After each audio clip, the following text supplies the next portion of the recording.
الحمد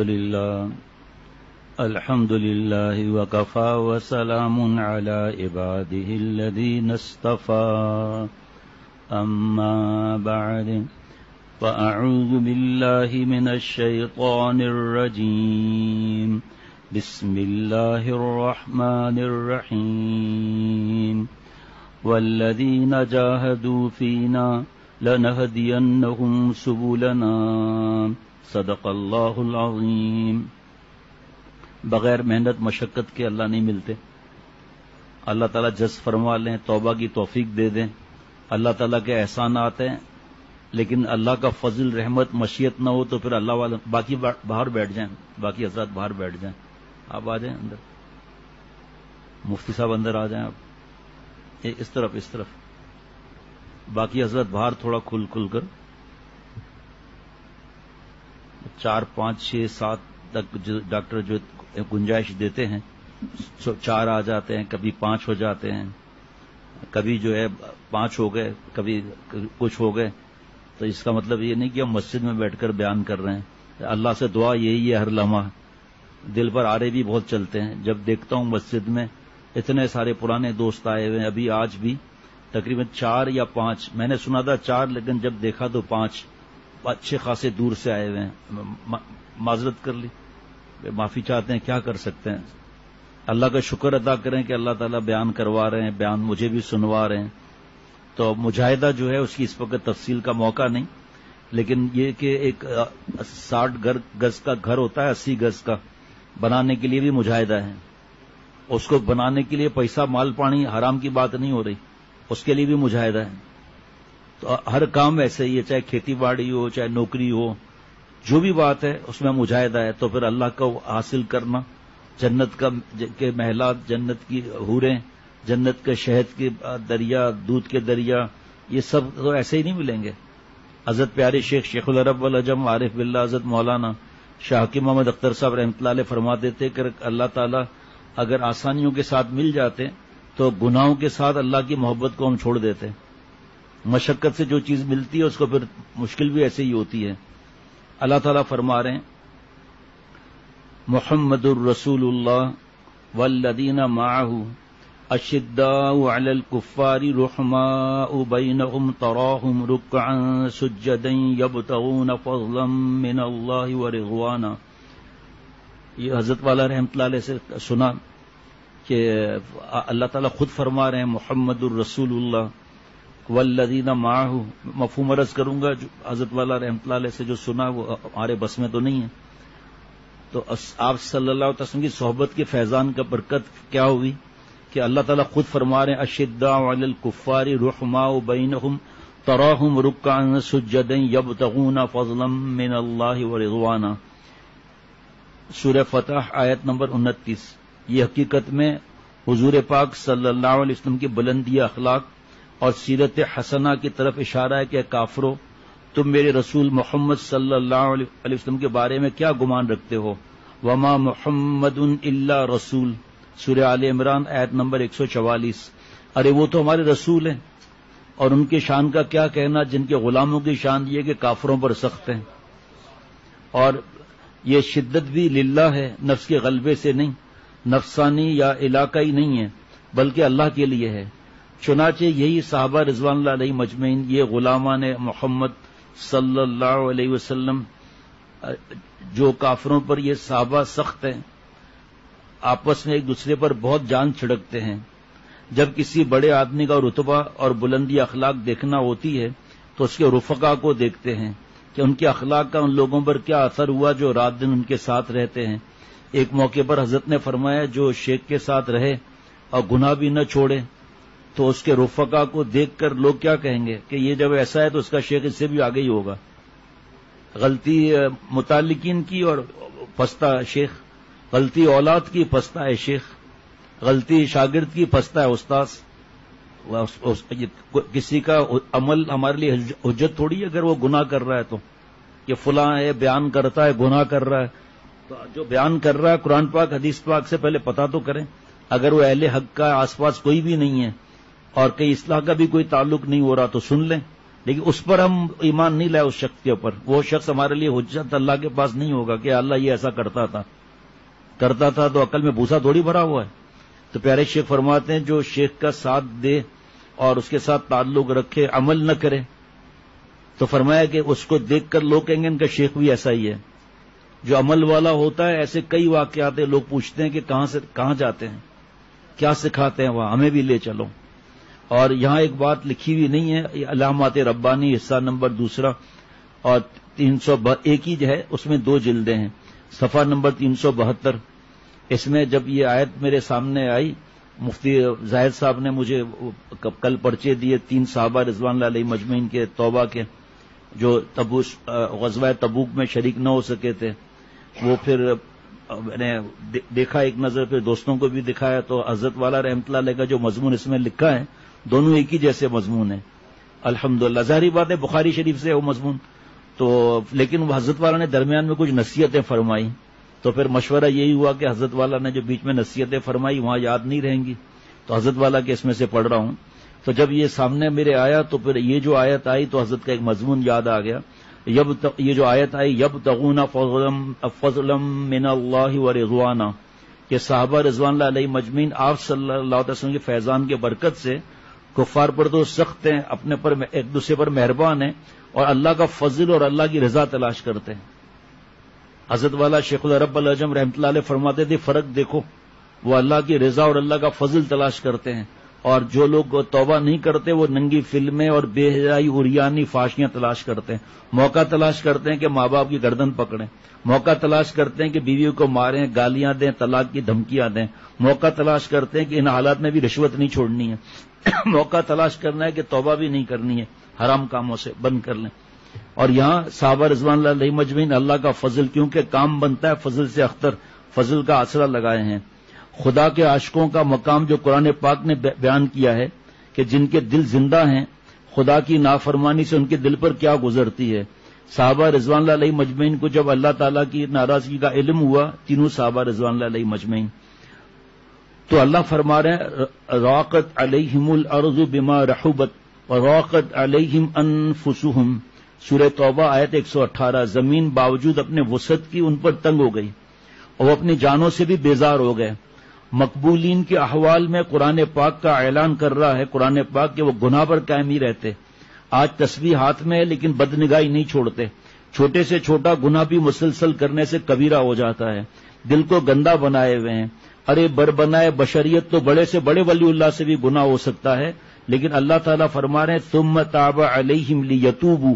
سورہ توبہ آیت 118. علامہ آلوسی رحمۃ اللہ علیہ اس آیت کی تفسیر میں لکھتے ہیں کہ اللہ ان پر مہربانی کرتا ہے. کس طرح مہربانی کرتا ہے؟ تفسیری جملہ روح المعانی کا، جلد نمبر 11 صفحہ نمبر 57 اور مکتبہ رشیدیہ سے چھپا ہوا. اور فرمایا کہ تفسیری جملہ کیا ہے؟ کیا مولانا؟ وفقہم للتوبہ. اللہ ان کی توبہ کو، اللہ ان کو توبہ کی توفیق دے دیتا ہے تاکہ وہ توبہ کر لیں. معلوم ہوا کہ توبہ آسمان سے نصیب ہوتی ہے، ہمارے اختیار میں نہیں ہے، ڈپارٹمنٹل اسٹور سے نہیں ملے گی. جس کو گناہ کے بعد توبہ نصیب نہ ہو تو سمجھ لو آسمان سے اس کا کٹ آؤٹ کٹا ہوا ہے، ہلکا آسمان سے کٹ آؤٹ کٹا ہوا ہے. حضرت شاہ بڑک صاحب رحمۃ اللہ علیہ فرماتے تھے میرے دادا شیخ کہ شیخ کٹ آؤٹ ہے، بڑی بڑی مشینیں چھوٹے کٹ آؤٹ سے چلتی ہیں. فرمایا کٹ آؤٹ نکال لو سب گیٹ آؤٹ. تو اللہ جوڑے سلسلے سے اور عمل نہ کرے تو شیخ کا کٹ آؤٹ ہٹ جاتا ہے. اب چلو، اور کٹ آؤٹ کو مایوس نہیں ہونا ہے. کٹ آؤٹ میں کیا دیر لگتی ہے؟ اس وقت تو جو ایک تار لگایا اور مین سوئچ کھول دیا، روشنی آ گئی. تینوں صحابہ رضوان اللہ علیہ مجمعین کی قبولیت توبہ کا مفصل واقعہ. راقت علیہم الارض سورہ توبہ کی آیت نمبر 118. 3 صحابہ رضی اللہ عنہم کے بارے میں نازل ہوئی جو غزوہ تبوک میں شریک ہونے سے پیچھے رہ گئے. ان تینوں صحابہ رضی اللہ عنہم کے اس واقعے میں عاشقوں کے لیے بڑے سبق کی باتیں ہیں. اس وجہ سے یہ مشورے میں آیا کہ اس میں سے پڑھا جائے کہ صحابہ رضوان اللہ علیہ مجمعین کا بتا رہے ہیں، لیکن ہم عشق کا دعویٰ کرتے ہیں، لیکن ہمارے حالات کیا ہیں؟ ہمیں اللہ نے حضرت والا رحمۃ اللہ علیہ سے جوڑا، پھر حضرت میر صاحب رحمۃ اللہ علیہ سے، پھر حضرت شاہ عبد المتین صاحب دامت برکاتہم سے، تو بڑے سبق کی بات ہے۔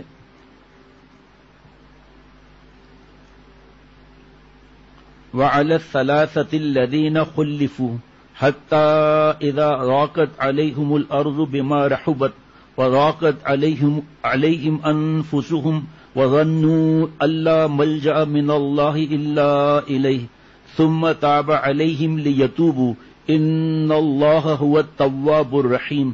اور ان تین شخصوں پر جن کو پیچھے رکھا تھا، یہاں تک کہ جب تنگ ہو گئی ان پر زمین باوجود کشادہ ہونے کے، اور تنگ ہو گئی ان پر ان کی جانیں، اور سمجھ گیا کہ کہیں پناہ نہیں اللہ سے مگر اسی کی طرف، پھر مہربان ہوا ان پر اللہ تاکہ وہ پھر آئیں۔ بے شک اللہ ہی مہربان رحم فرمانے والا ہے۔ معرف القرآن حضرت مفتی اعظم مفتی شفیع صاحب رحمۃ اللہ علیہ تھوڑا بڑھانے میں۔ جب ان تین صحابہ رضوان اللہ علیہ مجمعین کو معلوم ہو گیا کہ اللہ اور رسول ان سے ناراض ہیں جو جہاد میں نہیں جا سکے تھے، آگے ہے اور حضور صلی اللہ علیہ وسلم نے اور دوسرے صحابہ رضوان اللہ علیہ مجمعین نے 50 دن تک ان سے بولنا چھوڑ دیا، تو ان پر کیا گزری؟ ان کے غم کو اللہ تعالیٰ قرآن پاک میں نازل فرما رہے ہیں۔ اگر یہ خود بیان کرتے تو اہل دنیا یقین نہ کرتے، لیکن اللہ تعالیٰ نے اپنے عاشقوں کی بلندی شان دکھانے کے لیے قرآن پاک میں ان کے غم کی گواہی دی۔ یہ ہمیں بھی کرنا ہے، اس کی نقل اصل نہیں ہو سکتی، پہلے بار بار بتا رہا ہوں، لیکن جو انہوں نے اپنے آپ کو بند کر لیا اور جو بھی باتیں ہیں ہم نہیں کر سکتے وہ، لیکن ہمیں پتہ چل جاتا ہے کہ اللہ ہم سے ناراض ہے گناہوں کی نحوست کی وجہ سے، تو ہمارے پر زمین کہاں تنگ ہو رہی ہے، کھانا ہمیں کیوں اچھا لگ رہا ہے۔ فرماتے ہیں کہ اے کہ صبرت نیز فرزند و زن صبر چوں داری دے رب ظلمنن، اے میرے بھائی بیوی بچے مال کے بغیر صبر نہیں آتا، اللہ کو ناراض کر کے انڈے پراٹھے کھا رہا ہے، یہاں کیسے صبر آ جاتا ہے۔ ان کے غم کو قرآن کا جز بنا دیا کہ زمین باوجود اپنے وسعت کے ان پر تنگ ہو گئی اور وہ اپنے جانوں سے بیزار ہو گئے۔ مومن کی یہی شان ہونی چاہیے، آ گیا نا مضمون، مومن کی یہی شان ہونی چاہیے کہ جب کوئی گناہ ہو جائے، گناہ کیا جملہ ہے بھائی، گناہ ہو جائے مطلب کرنا نہیں ہے، لیکن کر بھی لیا تو بھی توبہ کا دروازہ کھلا ہے، کوئی بد نظری ہو جائے تو پوری دنیا اس کو تنگ معلوم ہو اور اپنی جان سے بیزار ہو جائے۔ جس کو یہ بات حاصل نہیں تو سمجھ لو اس کی نسبت مع اللہ کا چراغ انتہائی ضعیف ہے، اس کو بہت اللہ سے رونا چاہیے اور اللہ سے تعلق کو قوی کرنے والے اسباب اختیار کرنا چاہیے۔ جو کوشش کرتا ہے پا جاتا ہے، اللہ کے راستے میں ناکامی نہیں ہے۔ آگے کا تفصیلی واقعہ تفسیر معرف القرآن سے لکھا گیا ہے، جامع حضرت میر صاحب رحمۃ اللہ علیہ۔ یہ تین حضرات اب نام آ رہے ہیں، یہ تین حضرات کعب بن مالک رضی اللہ عنہ، مرارۃ بن ربی رضی اللہ عنہ اور ہلال بن امیہ رضی اللہ عنہ، تینوں انصاری تھے جو اس سے پہلے بیعت عقبہ اور حضور صلی اللہ علیہ وسلم کے ساتھ دوسرے غزوات میں شریک رہ چکے تھے، مگر اس وقت اتفاقی طور سے اس لغزش میں مبتلا ہو گئے۔ دیکھیں کتنا فرق ہے لغزش اور جو بے ادب گستاخ ہے وہ جو بولے گا اس کو مجھے ضرورت ہی نہیں نقل کرنے سے، ڈر لگتا ہے، خط لے لینا مولانا عمر سے اپنے گھر والوں کا، ابھی ضرورت نہیں ہے۔ اور منافقین جو اس جہاد میں اپنے نفاق کی وجہ سے شریک نہیں ہوئے تھے، انہوں نے بھی ان کو ایسے مشورے دیے جس سے ان کی ہمت ٹوٹ گئی۔ جب رسول اللہ صلی اللہ علیہ وسلم غزوہ تبوک سے واپس آئے تو منافقین نے حاضر ہو کر جھوٹے عذر پیش کر کے جھوٹی قسمیں کھا کر رسول اللہ صلی اللہ علیہ وسلم کو راضی کرنا چاہا۔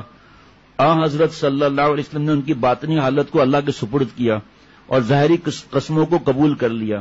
یہ لوگ آرام سے رہنے لگے۔ کچھ لوگوں نے ان تینوں انصاری بزرگوں کو بھی یہی مشورہ دیا کہ تم بھی جھوٹے عذر کر کے اپنی صفائی پیش کر دو، مگر ان کے دلوں نے ملامت کی۔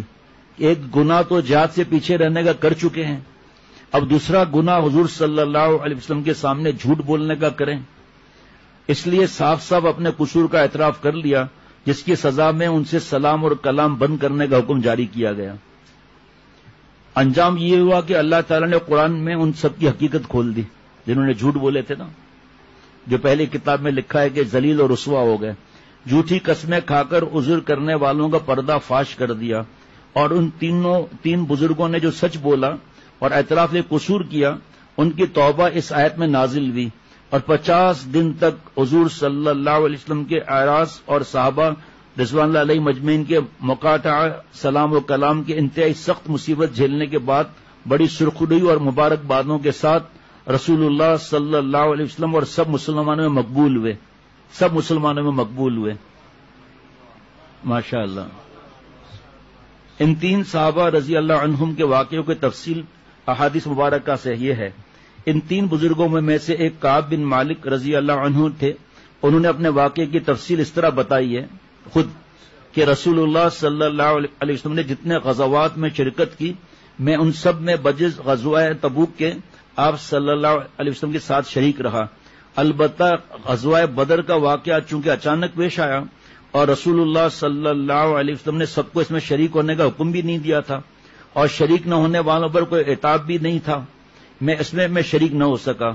اور میں لیلۃ العقبہ کے بیعت میں بھی حاضر تھا جس میں ہم نے اسلام کی حمایت اور حفاظت کا معاہدہ کیا تھا، اور مجھے یہ بیعت عقبہ کی حاضری غزوہ بدر کی حاضری سے بھی زیادہ محبوب ہے، اگرچہ غزوہ بدر لوگوں میں زیادہ مشہور ہے.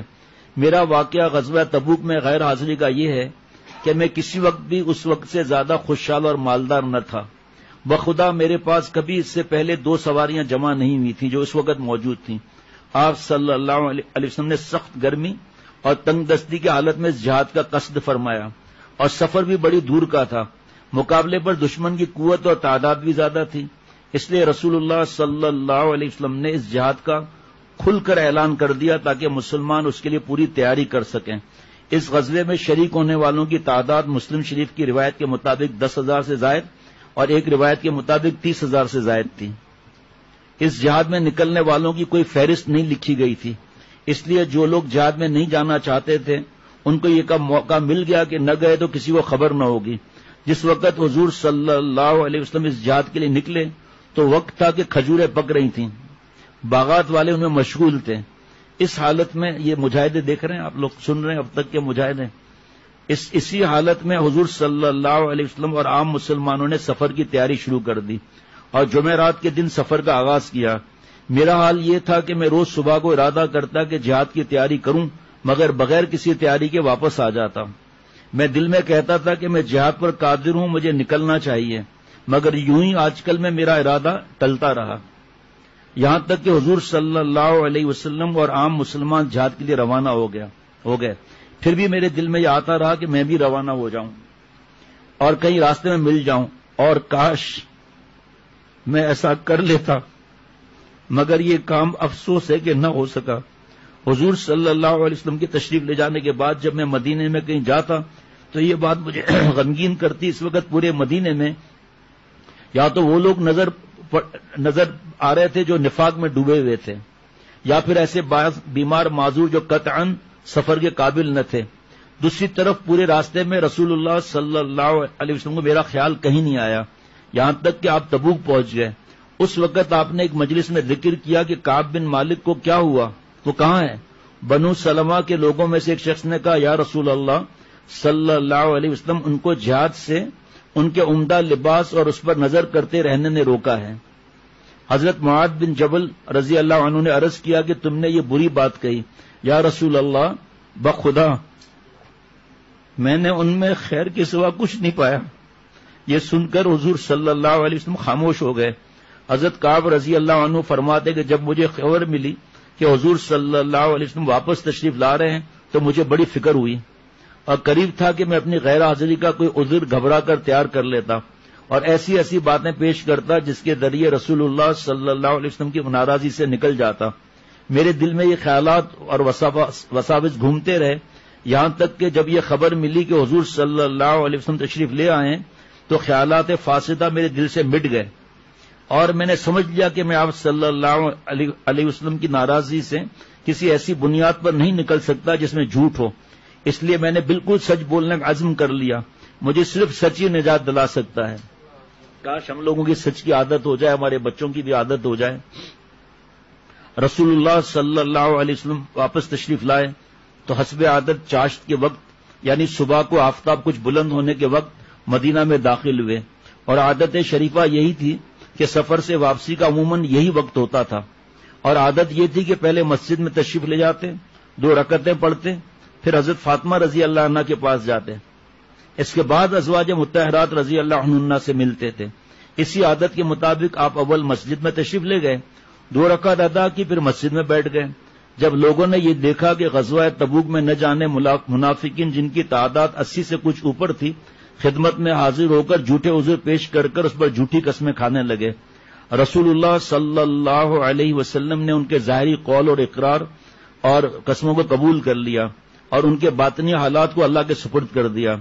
اسی حال میں بھی حاضر ہوا اور چلتے چلتے سامنے جا کر بیٹھ گیا۔ جب میں نے سلام کیا تو رسول اللہ صلی اللہ علیہ وسلم نے ایسا تبسم فرمایا جیسے ناراض آدمی کیا کرتا ہے۔ بعض روایت میں ہے کہ آپ صلی اللہ علیہ وسلم نے اپنا رخ پھیر لیا تو میں نے عرض کیا کہ اللہ کے رسول صلی اللہ علیہ وسلم، آپ مجھ سے چہرہ مبارک کیوں پھیرتے ہیں؟ خدا کی قسم میں نے نفاق نہیں کیا، نہ دین کے معاملے میں کسی شبہ و شک میں مبتلا تھا، نہ اس میں کوئی تبدیلی کی۔ آپ صلی اللہ علیہ وسلم نے فرمایا پھر جہاد میں کیوں نہیں گئے؟ کیا تم نے سواری نہیں خرید لی تھی؟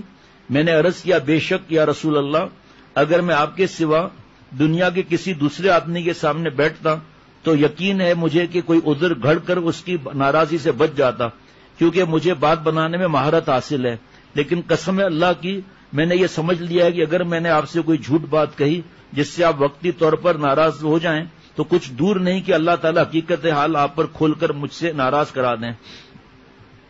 آپ وقتی طور پر راضی ہو جائیں تو کچھ دور نہیں کہ اللہ تعالیٰ حقیقت حال آپ پر کھول کر مجھے ناراض کر دیں گے، اور اگر میں نے سچی بات بتلا دی جس سے بالفعل آپ مجھ پر ناراض ہوں تو مجھے امید ہے کہ اللہ مجھے معاف فرما دیں گے۔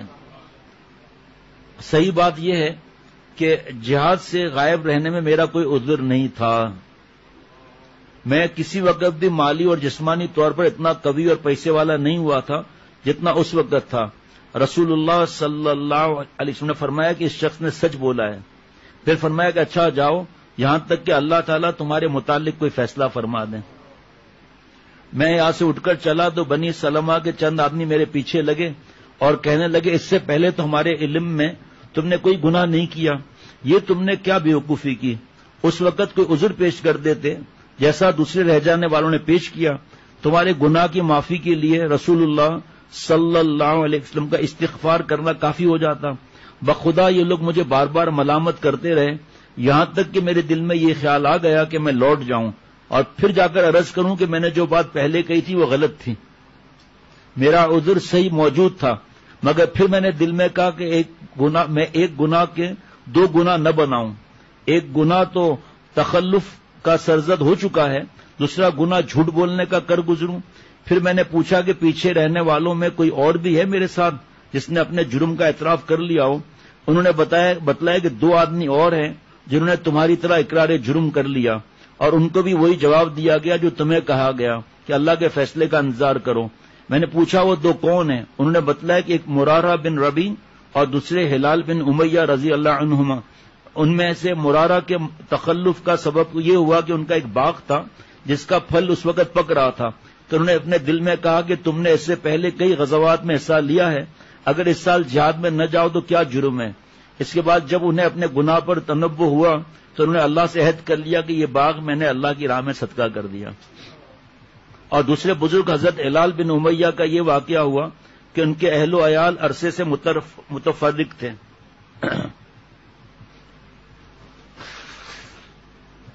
اس موقع پر سب جمع ہو گئے تو یہ خیال کیا کہ اس سال میں جہاد میں نہ جاؤں، اپنے اہل و عیال میں بسر کروں۔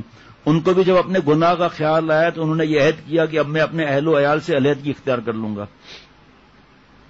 کعب بن مالک فرماتے ہیں کہ ان لوگوں نے ایسے 2 بزرگوں کا ذکر کیا جو غزوہ بدر کے مجاہدین میں سے ہیں۔ حضرت کعب بن مالک رضی اللہ عنہ فرماتے ہیں کہ ان لوگوں نے ایسے 2 بزرگوں کا ذکر کیا جو غزوہ بدر کے مجاہدین میں سے ہیں، تو میں نے کہا بس میرے لیے انہی دونوں کے بزرگوں کا عمل قابل تقلید ہے۔ یہ کہہ کر میں اپنے گھر چلا گیا۔ ادھر رسول اللہ صلی اللہ علیہ وسلم نے صحابہ رضوان اللہ علیہ مجمعین کو ہم تینوں کے ساتھ سلام اور کلام کرنے سے منع فرما دیا۔ اب ہمارا حال یہ ہو گیا کہ ہم لوگوں کے پاس جاتے تو کہ ہم سے کلام نہ کرتا، نہ سلام کرتا، نہ سلام کا جواب دیتا۔ اس وقت ہماری دنیا بالکل بدل گئی، ایسا معلوم ہونے لگا کہ نہ وہ لوگ ہیں جو پہلے تھے، نہ ہمارے باغ اور مکان ہیں جو اس سے پہلے تھے، سب اجنبی نظر آنے لگا. یہ ہے اللہ تعالیٰ اور آپ صلی اللہ علیہ وسلم سے محبت. کہاں ہم لوگ یہ سمجھ سکتے ہیں باتیں. مجھے سب سے بڑی فکر یہ تھی کہ اگر میں اس حال میں مر گیا تو رسول اللہ صلی اللہ علیہ وسلم میرے جنازے کی نماز نہ پڑھیں گے، یا خدا نخواستہ اس عرصے میں حضور صلی اللہ علیہ وسلم اللہ کے پاس چلے گئے تو میں عمر بھر اسی طرح سب لوگوں میں ذلیل خوار پھرتا رہوں گا. اس کی وجہ سے میرے لیے ساری زمین بیگانہ اور ویرانہ نظر آنے لگی. اسی حال میں ہم پر 50 راتیں گزر گئیں. آج کھانے پر بیٹھے تھے تو مفتی نعیم صاحب نے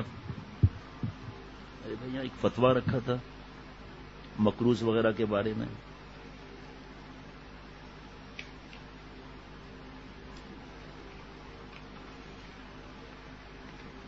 صبح لکھ لینا بھائی، وہ قرضے کے بارے میں فتویٰ تھا. وہ بہرحال ابھی اس وقت ضرورت نہیں ہے، ابھی ضرورت نہیں ہے.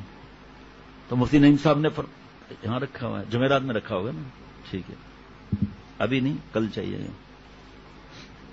مفتی نعیم صاحب نے فرمایا کھانے کے وقت کہ لوگ آج کل مسلمان بھی کہتے ہیں فلاں ایکسپائر ہو گیا. فرمایا مجھے بڑا غصہ آتا ہے، میں نے وہاں کینٹ کی مسجد میں بھی کہہ دیا تھا یہ کیا طریقہ ہے، ایکسپائر ہو گیا. ہمارے نام کیسے انتقال ہو گیا، ایک جگہ سے دوسری جگہ منتقل ہو گیا، وصال ہو گیا، یعنی کہ اللہ سے مل گیا. اور یہ ایسے جملے کا ایکسپائر ہو گیا. کوئی دودھ تھوڑی ہے جو ایکسپائر ہو گیا. اس کا خیال رکھنا چاہیے. اللہ مجھے بھی توفیق دے، بہت دھیان ہونا چاہیے. اللہ اکبر. اس حال میں ہم پر 50 راتیں گزر گئیں. اس زمانے میں میرے دونوں ساتھی حضرت مرارہ اور حضرت ہلال تو شکستہ دل ہو کر گھر میں بیٹھے رہے اور رات دن روتے تھے. لیکن میں جوان آدمی تھا، باہر نکلتا اور چلتا پھرتا تھا اور نماز میں سب مسلمانوں کے ساتھ شریک ہوتا تھا اور بازاروں میں پھرتا تھا، مگر نہ کوئی مجھ سے کلام کرتا اور نہ میرے سلام کا جواب دیتا. رسول اللہ صلی اللہ علیہ وسلم کی مجلس میں نماز کے بعد حاضر ہوتا اور سلام کرتا تو یہ دیکھا کرتا تھا کہ رسول اللہ صلی اللہ علیہ وسلم کے لب مبارک کو جواب سلام کے لیے حرکت ہوئی یا نہیں. پھر میں آپ کے قریب ہی نماز پڑھتا تو نظر چرا کر آپ کی طرف دیکھتا تو معلوم ہوتا کہ جب میں نماز میں مشغول ہو جاتا ہوں تو آپ میری طرف دیکھتے ہیں اور جب میں آپ کی طرف دیکھتا ہوں تو رخ پھیر لیتے ہیں. جب لوگوں کی یہ بے رخی دراز ہوئی تو ایک روز میں اپنے چچا زاد بھائی حضرت قتادہ رضی اللہ عنہ کے پاس گیا جو میرے سب سے زیادہ دوست تھے. میں نے ان کو سلام کیا. خدا کی قسم انہوں نے بھی میرے سلام کا جواب نہ دیا. یہ تعلق کی بات ہے. یہود و نصارہ کے لیے اللہ کیا فرما رہے ہیں. یہود و نصارہ نے آپ صلی اللہ علیہ وسلم کتنی تکلیف پہنچائی. اللہ تعالیٰ نے ان کی دوستی کا کہ منع فرمایا نہیں فرمایا. جو جس قوم کی نقل کرے گا اس کے ساتھ معاملہ ہوگا. ہم ہو یا ہماری بہو بیٹیاں ہو کس کی نقل کرتے ہیں. جو جس قوم کی تعداد بڑھائے گا اس کے ساتھ اس کا معاملہ ہوگا. ہم کس کی تعداد بڑھا رہے ہیں؟ داڑھی منڈانے والوں کی، گندے کپڑے پہننے والوں کی، فلم ویڈیو، مطلب کیا گن سکتے ہیں اپنے گناہ ہم لوگ بھائی. سیدھا سیدھا راستہ ہے، سارے گناہوں کے جنگل کو آگ لگا دیں، یعنی توبہ کر لیں. تو یہود و نصارہ ان کی کس طرح نقلیں نہیں کرتے ہم. حتیٰ کہ ویلنٹائن ڈے، نیو ایئر اور سالگرہ، پوچھو نا فتوا لو سالگرہ کے لیے جو لمبی لمبی باتیں کرتے ہیں. نیو ایئر اور مہندی، مایوں، صحرا بندی اور جناب دکھلاوا، ریا، جہیز کا، کپڑوں کا. اب لاؤ نئے کپڑے خریدو، اللہ معاف فرمائے. اتنے اتنے مہنگے مہنگے جوڑے خریدنا. اللہ تعالیٰ کی رحمت سے کتنے ہمارے دوست ہیں ان کے گھر میں اللہ نے ان کو مال دیا ہے، لیکن مجھے نہیں معلوم کہ انہوں نے مجھ سے پوچھے بغیر کبھی 10,000 کی بھی ڈریس دلائی ہو. بس عام ڈریس 2-4 گرمیوں میں لے لی، اللہ نے دیا ہے 2-4 سردیوں میں لے لی بس. ماشاء اللہ. کتنے اب خواتین، کتنی بڑی تعداد میں مرد حضرات عید کی تیاری شعبان کی شروع میں ہی پوری، جاؤ چھٹی. اب وہ جو تیاریاں کرتے تھے 3-3 مہینے کریں اب تیاری، نئے نئے ورائٹی اور پتہ نہیں کیا کیا. اس وقت دل تو چاہ رہا ہے لیکن میں اپنے آپ کو روک رہا ہوں. دل بہت چاہ رہا ہے کہ اس بارے میں کچھ عرض کیا جائے. تاش اور شطرنج اور ویڈیو گیم میں ساری رات، فلموں میں ساری راتیں، گندی فلمیں، گندی سائٹس وغیرہ. اور یہاں دیکھیں آپ، میں نے ان کو سلام کیا، خدا کی قسم انہوں نے بھی میرے سلام کا جواب نہ دیا. میں نے پوچھا کہ قتادہ فرما برداری دیکھیں. اللہ اکبر. انا للہ و انا الیہ.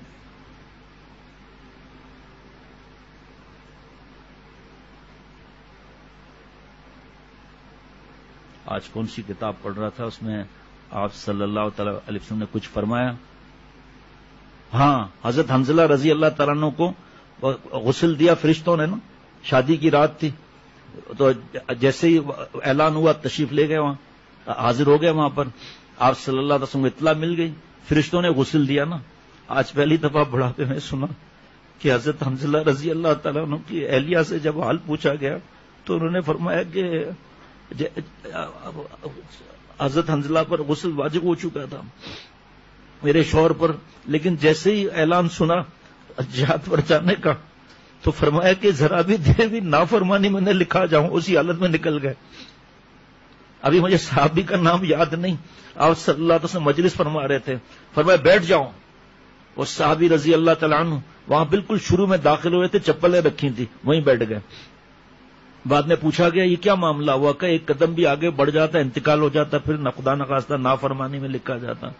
یہاں ساری سنتوں پر بار بار کہ کتنا انعام مل رہا ہے سنتوں پر، تقویٰ کے انعامات قرآن پاک میں کیا لکھے ہیں، انعامات نبی ملیں اور اللہ راضی ہو جائے، اس سے بڑھ کر کیا انعام ہے.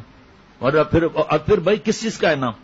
دیکھو نا، اصل بات یہ کہ اپنے کو دوزخ سے بچانے کے لیے آدمی فکر رکھتا ہے نا، انعام کس چیز کا؟ تقویٰ کی توفیق کون دیتا ہے؟ اللہ تعالیٰ. پھر کس چیز کا انعام؟ انعام کس چیز کا ہے پھر بھائی؟ اللہ کے فضل سے تو کام بنتا ہے، اپنا کمال تھوڑی ہے کسی چیز کے اندر.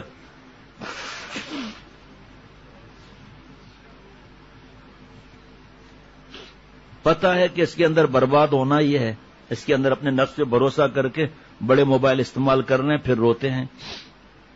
میں نے پوچھا ہے قتادہ، کیا تم نہیں جانتے کہ میں اللہ تعالیٰ اور رسول اللہ صلی اللہ علیہ وسلم سے محبت رکھتا ہوں؟ اس پر بھی قتادہ نے سکوت اختیار کیا، کوئی جواب نہیں دیا.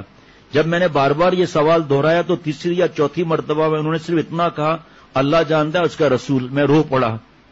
اسی زمانے میں ایک روز میں مدینے کے بازار میں چل رہا تھا کہ اچانک ملک شام کا ایک نبتی شخص جو غلہ فروخت کرنے کے لیے شام سے مدینہ آیا تھا، اس کو دیکھا کہ لوگوں سے پوچھ رہا ہے کیا کوئی مجھے کعب بن مالک کا پتہ بتا سکتا ہے. لوگوں نے دیکھ کر میری طرف اشارہ کیا. وہ آدمی میرے پاس آیا اور مجھے شاہ غسان کا ایک خط دیا جو ریشمی رومال پر لکھا ہوا تھا. اس کا مضمون یہ تھا، اما بعد مجھے یہ خبر ملی ہے کہ آپ کے نبی نے آپ سے بے وفائی کی. لے دیکھو ایسے بدماش، چین نہیں ہے ان لوگوں کو، ابھی بھی چین نہیں ہے.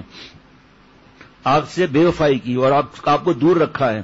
اللہ تعالیٰ نے تمہیں ذلت اور ہلاکت کی جگہ میں نہیں رکھا. تم اگر ہمارے یہاں آنا پسند کرو تو آ جاؤ، ہم تمہاری مدد کریں گے. یہ سب قادیانی اور یہ سب چیزیں کیا ہے سب یہ. میں نے جب یہ خط پڑھا تو کہا کہ یہ ایک اور میرا امتحان اور آزمائش ہے کہ اللہ معاف فرمائے کہ اہل کفر کو مجھ سے اس طمع اور توقع ہو گئی کہ میں ان کے ساتھ مل جاؤں. میں نے یہ خط لے کر آگے بڑھا اور ایک دکان پر تنور لگا ہوا تو اس میں جھونک دیا. جاؤ، جواب مل گیا. حضرت کعب رضی اللہ عنہ فرماتے ہیں کہ جب 50 میں سے 40 راتیں گزر چکی تو اچانک دیکھا کہ رسول اللہ صلی اللہ علیہ وسلم کے قاصد خزیمہ بن ثابت رضی اللہ عنہ میرے پاس آ رہے ہیں. آ کر یہ کہا رسول اللہ صلی اللہ علیہ وسلم نے یہ حکم دیا ہے کہ تم اپنی بیوی سے بھی علیحدگی اختیار کر لو. میں نے پوچھا کیا طلاق دے دوں یا کیا کروں، حکم کیا ہے؟ انہوں نے بتلایا کہ نہیں، عملاً اس سے الگ رہو، قریب نہ جاؤ. اسی طرح کا حکم میرے دونوں ساتھیوں کے پاس بھی پہنچا. میں نے بیوی سے کہہ دیا کہ تم اپنے میکے چلی جاؤ اور وہیں رہو جب تک اللہ تعالیٰ کو فیصلہ فرما دیں. ہلال بن امیہ کی اہلیہ خولہ بنت عاصم یہ حکم سن کر رسول اللہ صلی اللہ علیہ وسلم کی خدمت میں حاضر ہوئی اور عرض کیا ہلال بن امیہ بوڑھے ضعیف آدمی ہیں، کوئی ان کا خادم نہیں، وہ ضعیف البصر بھی ہیں. کیا آپ یہ پسند نہیں فرمائیں گے کہ میں ان کی خدمت کرتی رہوں؟ حضور صلی اللہ علیہ وسلم نے فرمایا کہ خدمت کرنے کی ممانعت نہیں، البتہ وہ تمہارے پاس نہ جائیں. انہوں نے عرض کیا کہ وہ تو بڑھاپے کی وجہ سے ایسے ہو گئے ہیں کہ ان میں کوئی حرکت ہی نہیں رہی، اور واللہ ان پر تو مسلسل گریہ تاری ہے، رات دن روتے رہتے ہیں. کعب بن مالک فرماتے ہیں کہ مجھے بھی میرے بعض متعلقین نے مشورہ دیا کہ تم بھی آپ صلی اللہ علیہ وسلم سے بیوی کے ساتھ رہنے کی اجازت لے لو، جیسا کہ آپ نے حضرت ہلال رضی اللہ عنہ اجازت دے دی. میں نے کہا میں ایسا نہیں کروں گا. معلوم نہیں کہ رسول اللہ صلی اللہ علیہ وسلم کیا جواب دیں. اس کے علاوہ میں جوان آدمی ہوں، بیوی کے ساتھ رکھنا احتیاط کے خلاف ہے. چنانچہ اسی حال پر میں نے 10 راتیں اور گزاری. یہاں تک کہ 50 راتیں مکمل ہو گئی. اس وقت ہماری توبہ رسول اللہ صلی اللہ علیہ وسلم پر 1/3 رات گزرنے کے وقت نازل ہوئی. ام المؤمنین حضرت ام سلمہ رضی اللہ تعالی عنہ جو اس وقت حاضر تھیں، انہوں نے عرض کیا کہ اجازت ہو تو کعب بن مالک کو اسی وقت اس کی خبر کر دی جائے. آپ صلی اللہ علیہ وسلم نے فرمایا کہ ایسا ہوا تو ابھی لوگوں کا ہجوم ہو جائے گا، رات کی نیند مشکل ہو جائے گی. کعب بن مالک فرماتے ہیں کہ 50ویں رات کے بعد صبح کی نماز پڑھ کر میں اپنے گھر کی چھت پر بیٹھا تھا اور میری حالت وہ تھی جس کا ذکر اللہ تعالی نے قرآن پاک میں کیا ہے کہ مجھ پر میری جان اور زمین باوجود وسعت کے تنگ ہو چکی تھی. اچانک میں نے پہاڑ کے اوپر سے کسی چلانے والے آدمی کی آواز سنی جو بلند آواز سے کہہ رہا تھا، اے کعب بن مالک بشارت ہو. ایک روایت میں ہے کہ یہ بلند آواز سے کہنے والے حضرت ابوبکر رضی اللہ عنہ تھے، جنہوں نے اب جبل سلا پر چڑھ کر یہ آواز دی کہ اللہ نے کعب کی توبہ قبول کر لی، بشارت ہو. اور ایک روایت ہے کہ یہ خوشخبری حضرت کعب کو سنانے کے لیے 2 آدمی دوڑے. ان میں سے ایک آگے بڑھ گیا تو جو پیچھے رہ گیا تھا اس نے یہ کیا کہ پہاڑ پر چڑھ کر آواز دے دی. اور کہا جاتا ہے کہ یہ دوڑنے والے 2 بزرگ، اور کہا جاتا ہے کہ یہ دوڑنے والے 2 بزرگ حضرت صدیق اکبر حضرت عمر فاروق رضی اللہ عنہما تھے. آج تو پھر اس پر کیا بیان عرض کروں. آج کل تو ایک دوسرے کو پھنسانا، ٹانگیں کھینچنا، غیبتیں کرنا، چغلیاں کھانا، بہتان لگانا، دوسرے کو ذلیل کرنا، دیکھنا، کینہ دل کے اندر رکھنا. اور کینے والے کی شب برات میں بھی مغفرت نہیں ہوتی، شب قدر میں بھی نہیں ہوتی. اور کینہ کہتے ہیں کہ کسی کے لیے دل میں انتقام کی آگ جل رہی ہو. وسوسہ الگ ہے کیونکہ عمل نہیں کر رہا، لیکن وسوسہ الگ ہے کہ وہ اس پہ کوئی مسئلہ نہیں، لیکن کوششیں کر رہا ہو اس کو ذلیل کرنے کی، انتقام لینے کی، اور اس کے لیے اقتدام بھی کر رہا ہو. اور یہ ہے وہ. اور یہاں خوش ہو رہے ہیں کہ ہمارے بھائی کی توبہ کی قبول بھی. اور 50 دن کے بعد کیا حالت تھی اور کس طرح وہ روئے، کس طرح تڑپے، اور یہ بھاگے کس طرح ہیں سب لوگ، آگے سنیں گے نا. اور یہاں اگر کسی کو اللہ عزت عطا فرما دیں، اللہ میرے حال پر رحم فرمائے، یہ آگے کیوں بڑھ گیا، اس کو یہ مال کیوں مل گیا، یہاں خوشیاں کیوں ہیں، یا ساس سے انتقام کیوں نہ لوں، بہو سے انتقام کیوں نہ لوں، اس کی شکایتیں کیوں نہیں کروں، لگائی بجھائی کیوں نہ کروں، اور اپنے بیمار شوہر کو بھی نہیں چھوڑیں گے، بیمار بوڑھے باپ کو بھی نہیں چھوڑیں گے.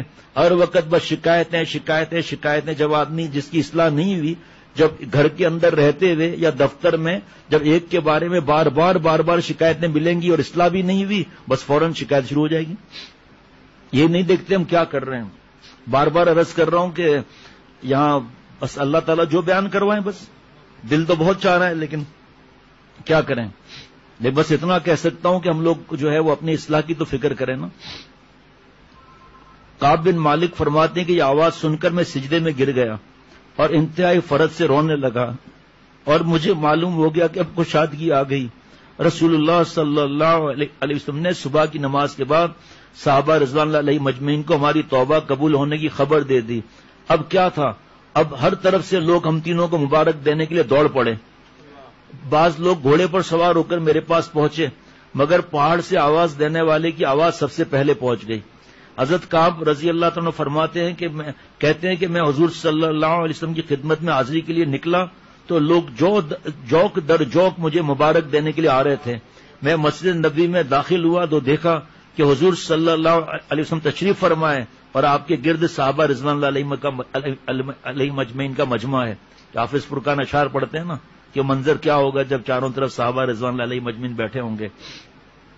مجھے دیکھ کر سب سے پہلے طلحہ بن عبید اللہ رضی اللہ عنہ کھڑے ہو کر میری طرف لپکے اور مجھ سے مصافحہ کر کے قبول توبہ پر مبارکباد دی.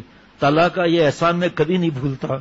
جب میں نے رسول اللہ صلی اللہ علیہ وسلم کو سلام کیا تو آپ کا چہرہ مبارک خوشی کی وجہ سے چمک رہا تھا. آپ نے فرمایا کہ اے کعب، بشارت ہو تمہیں ایسے مبارک دن کی جو تمہاری عمر میں پیدائش سے لے کر آج تک کے سب دنوں کا سب سے بہتر دن ہے. میں نے عرض کیا یا رسول اللہ، یہ حکم آپ کی طرف سے ہے یا اللہ تعالیٰ کی طرف سے؟ آپ صلی اللہ علیہ وسلم فرمایا کہ نہیں، یہ حکم اللہ تعالیٰ کا ہے. تم نے سچ بولا تھا، اللہ تعالیٰ نے تمہاری سچائی کو ظاہر کر دیا. میں نے عرض کیا یا رسول اللہ میری توبہ یہ ہے کہ میں اپنے سب مال اور متاع سے نکل جاؤں کہ سب کو اللہ کی راہ میں صدقہ کر دوں. آپ صلی اللہ علیہ وسلم نے فرمایا نہیں، کچھ مال اپنی ضرورت کے لیے رہنے دو، یہ بہتر ہے. میں نے عرض کیا کہ اچھا آدھا مال صدقہ کر دوں. آپ صلی اللہ علیہ وسلم نے اس سے بھی انکار فرمایا. میں نے پھر ایک تہائی مال کی اجازت مانگی تو آپ نے اسے قبول فرما لیا. میں نے عرض کیا یا رسول اللہ مجھے اللہ نے سچ بولنے کی وجہ سے نجات دی، اس لیے میں عہد کرتا ہوں کہ جب تک زندہ ہوں کبھی سچ کے سوا کوئی کلمہ نہیں بولوں گا. جب سے میں نے رسول اللہ صلی اللہ علیہ وسلم سے سچ بولنے کا عہد کیا تھا الحمدللہ آج تک کوئی کلمہ جھوٹ کا میرے زبان پر نہیں آیا. مجھے امید ہے کہ اللہ تعالیٰ باقی زندگی میں بھی مجھے اس سے محفوظ رکھیں گے. خدا کی قسم اسلام کے بعد اس سے بڑی نعمت مجھے نہیں ملی کہ میں نے رسول اللہ صلی اللہ علیہ وسلم کے سامنے سچ بولا، جھوٹ سے پرہیز کیا، کیونکہ اگر میں جھوٹ بولتا تو اسی طرح ہلاکت میں پڑ جاتا جس طرح دوسرے جھوٹی قسمیں کھانے والے ہلاک ہوئے، جن کے بارے میں اللہ تعالیٰ فرما رہے ہیں کہ یہاں ترجمہ نہیں لکھا ہوا.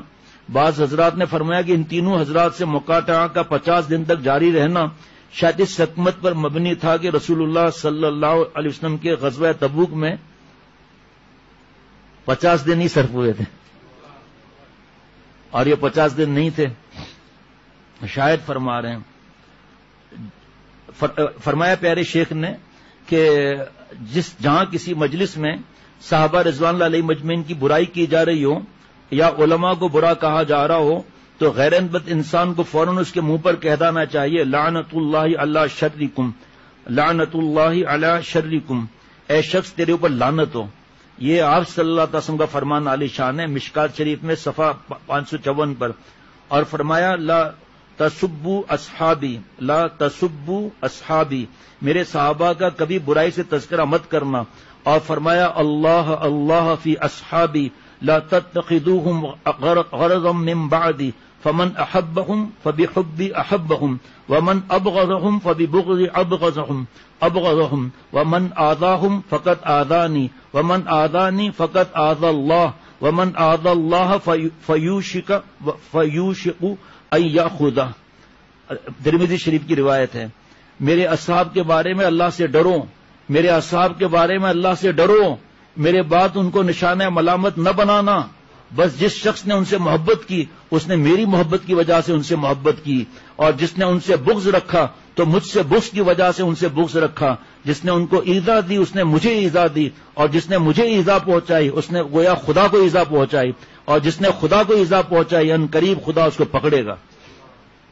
صحابہ رضوان اللہ علیہ مجمعین آپس میں ایک دوسرے سے کیسی محبت کیسا ادب کرتے تھے کہ حضرت عمر رضی اللہ عنہ نے ممبر کے اس مقام پر قدم نہیں رکھا جہاں حضرت ابو بکر صدیق رضی اللہ عنہ کھڑے ہوتے تھے. اگر کوئی تمہارے ماں باپ کی برائی کر رہا ہو تو کیا تم وہاں کہو گے کہ کیا کریں؟ ان سے تعلقات ہمارے بہت پرانے ہیں، شرم آنی چاہیے. حضرت پھول پوری رحمۃ اللہ علیہ نے ایک بہت بڑے رئیس زمیندار نے دعوت کی. اتنا بڑا زمیندار تھا کہ اس کے نام سے وہاں سڑک بنائی گئی تھی. کھانے کے دوران اس نے امام بخاری رحمۃ اللہ علیہ پر اعتراض کیا کہ انہوں نے یہ غلطی کی ہے. اسی وقت حضرت تھانوی رحمت ابھی مفتی نعیم صاحب فرما رہے تھے چند دن پہلے کہ جو لوگ علماء کے وہ برا کہتے ہیں، جو علماء کو برا کہتے ہیں، ان کے شان میں گستاخیاں کرتے ہیں، ان کے لیے تو خاتمہ ہی خطرے کا، ایمان پر سوء خاتمہ کا خطرہ نہ ہو جائے. ایسے کو تو دین کے کیا کسی کام میں رکھنا بھی نہیں چاہیے. اس بدبخت کو موقع نہیں. حضرت نے فرمایا جو علماء پر اعتراض کرتا ہے نا تفصیل کا موقع نہیں. ایک تو حدیث پاک ہے جو ہمارے علماء کا اکرام نہیں کرتا ہم میں سے نہیں.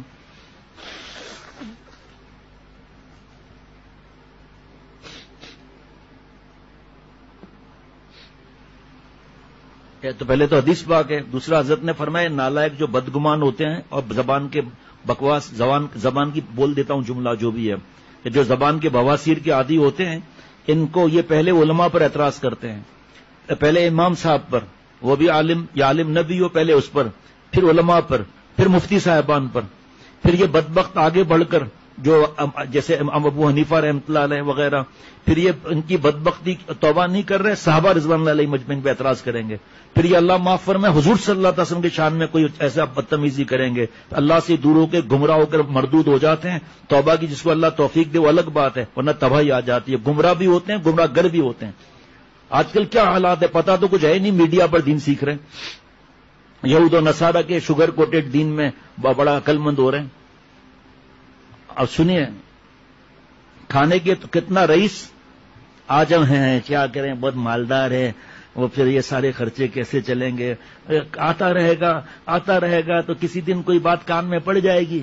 اپنی بات کرتا ہے کمزوری کی کہ میں اپنی بات کرتا ہوں، ایسی ہماری نالائکیاں ہیں۔ یہاں دیکھنا کیا ہوا، اتنے رئیس جس کے نام سے سڑک پارٹیشن سے پہلے برٹش گورنمنٹ میں، سوچیں تو بہت بڑی بات ہے۔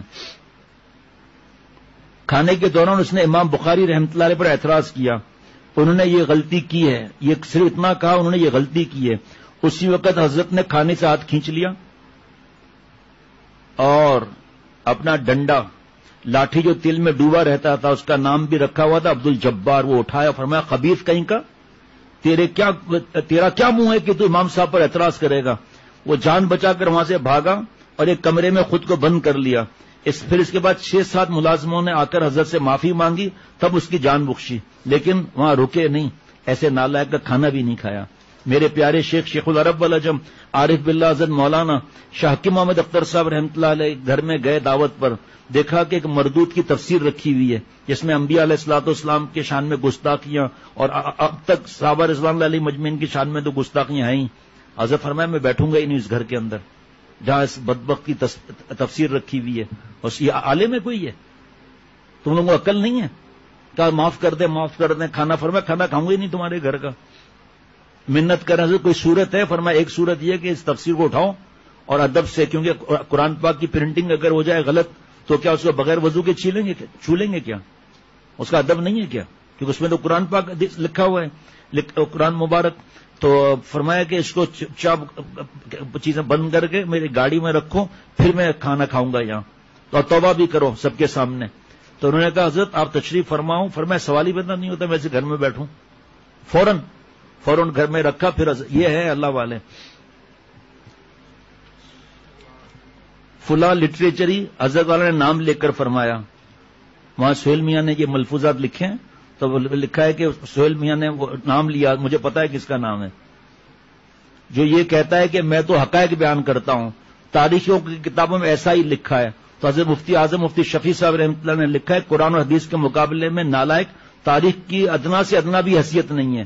تاریخ کا تو یہ حال ہے کہ آج اگر لالو کھیت میں جھگڑا ہو تو 10 آدمی اس کو آگے بیان کر کے تمام اختلاف میں ہوگا، ایک کہے گا 100 مر گئے، دوسرے کہے گا 50 مر گئے، تیسرے کہے گا 5 مر گئے، اور ایک کہے گا خراش بھی نہیں آئی۔ جاہلوں کو پتہ ہی نہیں ہے کہ اللہ فرما رہے رضی اللہ عنکم ورضوا عنہ، آیت نمبر 100 سورہ توبہ، اللہ ان سے راضی ہو گیا، وہ اللہ سے راضی ہو گئے، تو تمہارے ناراض ہونے سے تمہارا ہی منہ کالا ہوگا۔ اور بھی ایک آگے بہت خطرناک جملہ لکھا ہوا ہے، تمہارا ہی منہ کالا ہوگا۔ حقائق بیان کرنے کے لیے بھی ادب کا لحاظ ضروری ہے، ورنہ اسی لٹریچر سے کوئی کہے گا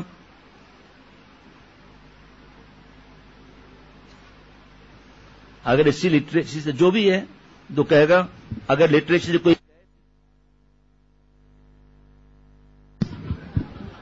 اگر کوئی بے ادب گستاخ کہے کسی کو کہ بھائی تمہاری ماں کا شوہر، جیسے ایک نے پرچہ لکھا دعا کرو ہمارا والد صاحب کو بیوی کو اللہ شفا دے دیں، تو یہ ادب کا جملہ ہے؟ کیا کوئی گوارا کرے گا ایسا جملہ؟ اگر کوئی اپنے ماں کو کہے کہ میرے باپ کی بیوی چائے دے دو، یا میرے باپ سے یوں تو بولنے والی ناشتہ دے دو،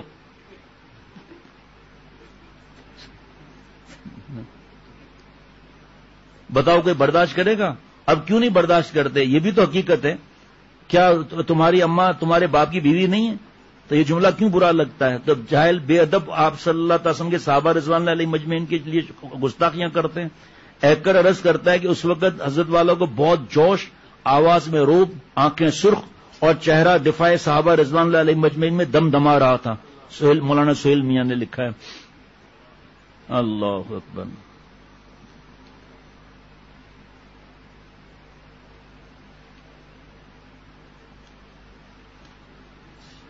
اللہ یعلمہم الکتاب والحکمہ میں جو حکمت کا بیان ہے اس کی 5 تفسیروں میں سے ایک فقہ فی الدین بھی ہے، دین کی سمجھ۔ چنانچہ حضرت عبداللہ ابن مسعود رضی اللہ تعالی عنہ جو 4 خلفاء کے بعد سب سے افضل صحابی ہیں، ان کے دینی سمجھ کا ایک واقعہ سنو۔ ایک شخص نے ان سے سوال کیا کہ جمعے کا خطبہ حضور صلی اللہ تعالی علیہ وسلم کھڑے ہو کر دیتے تھے یا بیٹھ کر؟ کسی حدیث سے ثابت ہو تو بتائیے۔ فرمایا کیا تم قرآن نہیں پڑھتے ہو؟ کہا قرآن تو پڑھتا ہوں، اس میں کہاں ہے یہ؟ فرمایا کیا ہے تم نے نہ پڑھی کہ وَإِذَا رَأَوْا تِجَارَةً أَوْ لَهْوًا ہے نا، او لہوا انفضوا الیہا وترکوک قائما۔ اے نبی جب کچھ لوگ مارکیٹنگ کرنے چلے گئے، مال تجارت میں لگ گئے، آپ کو تنہا کھڑے چھوڑ دیا، معلوم ہوا کہ آپ قائم تھے، کھڑے تھے۔ یہی دلیل ہے کہ جمعے کا خطبہ کھڑے ہو کر دے رہے تھے۔ وہ سائل شخص خیرت میں پڑ گیا۔ ایسے ہی اس حکمت کی تفسیر طریق سننا بھی ہے۔ حضور صلی اللہ علیہ وسلم کی سنت 5 حکمتیں ہیں، کبھی یاد تفسیر ہے اس کی حکمت کی، یعلمہم الکتاب والحکمہ کی۔ اس میں ایک سنت کا کوئی راستہ حکمت سے خالی نہیں، آپ صلی اللہ علیہ وسلم کی سنتیں ہیں۔ ایک مرتبہ ایک صحابی جو شام کے گورنر تھے، ان کے پاس عیسائیوں کے سفیر آ رہے تھے، تو خادم نے عرض کیا کہ اے میرے پیارے صحابی رسول صلی اللہ علیہ رضی اللہ تعالیٰ عنہ، آج پیالہ مت چاٹنا، اس سنت پر آج عمل نہ کرنا، ورنہ یہ عیسائی کہیں گے کہ مسلمانوں کے پاس کھانے کو ہی نہیں، بھوکے ہیں، جبھی تو پیالہ چاٹ رہے ہیں۔ علامہ شامی ابن عابدین رحمۃ اللہ نے لکھا ہے کہ جو پیالے کو چاٹ لیتا ہے تو پیالہ اس کے لیے دعا کرتا ہے کہ اے اللہ تجھے جہنم سے آزادی دے، جس طرح تو نے مجھے شیطان سے بچایا، ورنہ یہ بچا ہوا شیطان کھا لیتا۔ تو اس گورنر صحابی نے جواب دیا لا حول ولا قوت الا باللہ، کیا میں ان گدھوں اور بیوقوفوں کے لیے اپنے نبی کی سنت چھوڑ دوں صلی اللہ علیہ وسلم؟ ہرگز ایسا نہیں ہو سکتا۔ یہ ایمان تھا صحابہ رضوان اللہ علیہ مجمعین کا۔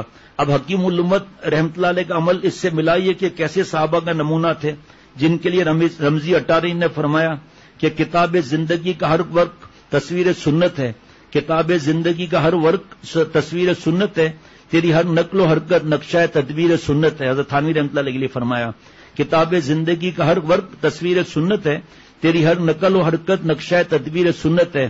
شرف تجھ کو ملا بزم ولا کی باریابی کا، صحابی گو نہیں لیکن نمونہ تھے صحابی کا، یعنی کہ صحابہ رضوان اللہ علیہ مجمعین کی بھی نقل کرتے تھے۔ ایک سفر کے دوران ریل کے ڈبے میں ایک جنٹل مین صاحب سوٹ بوٹ پہنے ہوئے بیٹھے تھے۔ جب کھانا کھانے لگے تو ایک بوٹی ان سے چھوٹ کر نیچے فرش پر گر گئی، تو بوٹ کی نوک سے اس بوٹی کو سیٹ کے نیچے پھینک دیا۔ حضرت تھانوی رحمۃ اللہ علیہ نے دیکھ لیا، خواجہ صاحب سے فرمایا خواجہ صاحب اس بوٹی کو اٹھاؤ اور دھو کر لاؤ، میں اسے کھاؤں گا، یہ نعمت ہے، سرکاری رزق ہے۔ تو خواجہ صاحب نے عرض کیا کہ اگر اجازت ہو تو میں کھا لوں؟ فرمایا اچھا کھا لو، تم کھا لو۔ وہ مسٹر بہت شرمندہ ہوئے، بہت نادم ہوئے، اور پھر آگے کے لیے عمل دیکھ کر عمل کی توفیق ہو جاتی ہے۔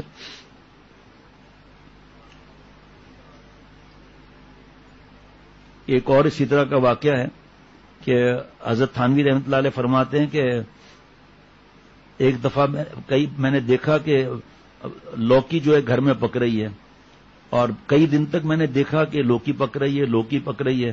تو ایک دن بیوی سے میں نے پوچھا کہ کیا بات ہے، لوکی پک رہی ہے روز؟ تو انہوں نے کہا میں نے بیان میں سنا کہ آپ صلی اللہ تعالی وسلم کو لوکی بہت پسند تھی، اس لیے میں اس کو بنوا رہی ہوں۔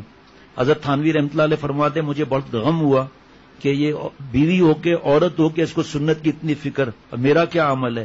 فرمایا پھر میں نے سوچا کہ جب تک میں پورا سوچوں گا نہیں، سنت کا عمل نہیں ہے، تو میں آگے پھر کیا بڑھوں گا۔ 3 دن تک فرمایا میں سوچتا رہا، اس کے بعد اللہ نے بہت سی باتیں ڈالی تو اللہ تعالیٰ نے مجھے اس پر عمل کرنے کی توفیق عطا فرمائی۔ کیا عجیب ہو، ویسے بھی یہ کتاب میں ایسے ایسے واقعات ہیں۔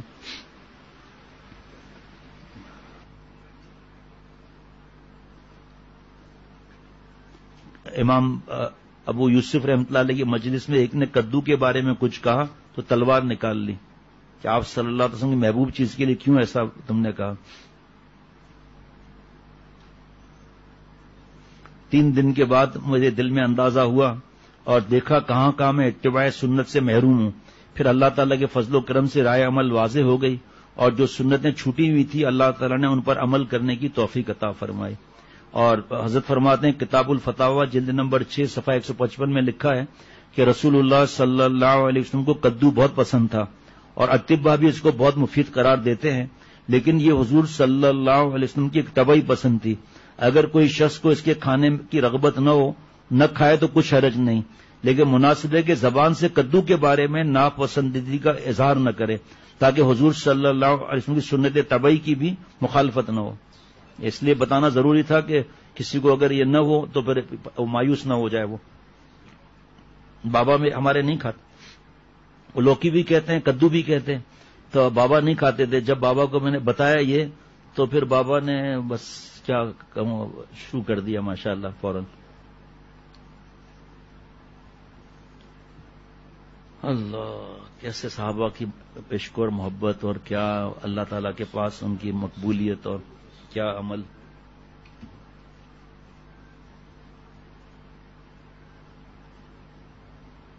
قاری ارشد عبید صاحب نے پیغام بھیجا, بہت رو رہے تھے کہ صحابہ رضوان علیہ مجمعین کے تذکرے ایسے بابرکت ہیں, ایسا محسوس ہوا کہ ہم بھی وہاں موجود ہیں. ایمان تازہ ہو گیا, گھر والے بھی بیان سن رہے ہیں. اللہ دوستوں کی نیک گمان سے بڑھ کر نوازش فرمائے. اب کل کے لیے دعا کریں. حج کی فرضیت اور پہلا حج, اور اس کے بعد ہے آخری حج حجۃ الوداع. اس کے بعد پھر آپ صلی اللہ علیہ وسلم کا سفر آخرت. اس میں بھی کچھ باتیں ایسی ہیں کہ بس سمجھ میں نہیں آتا کہ اس کی تفصیل کس طرح بیان کریں, کیا کریں.